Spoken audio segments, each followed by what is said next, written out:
আমাদের যে এজেন্ট ছিল সেই এজেন্টদেরকে আমরা দেখেছি সেখান থেকে কিন্তু বের করে দেওয়া হয়েছে।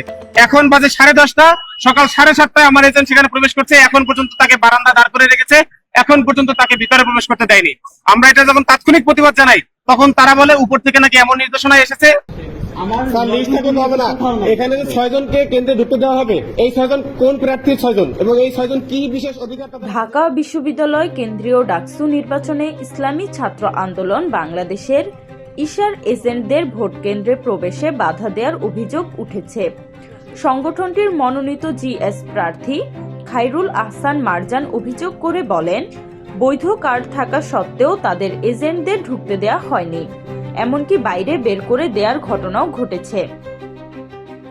মঙ্গলবার 9 সেপ্টেম্বর সকালে তিনি গণমাধ্যমকে জানান, নির্বাচন কমিশনের অনুমোদনপ্রাপ্ত তালিকা ও ছবিসহ কার্ড এজেন্টদের হাতে থাকার পরও তাদের কেন্দ্র থেকে বহিষ্কার করা হচ্ছে।